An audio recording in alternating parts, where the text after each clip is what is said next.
Hi guys, welcome back to my channel. Today I'm going to show you how you can set up permissions on Chrome.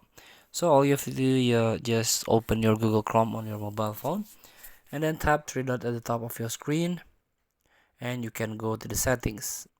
You can scroll down and then you can tap on site settings. Here we go. This is the permissions. So you can enable the location or block location, the camera, for example.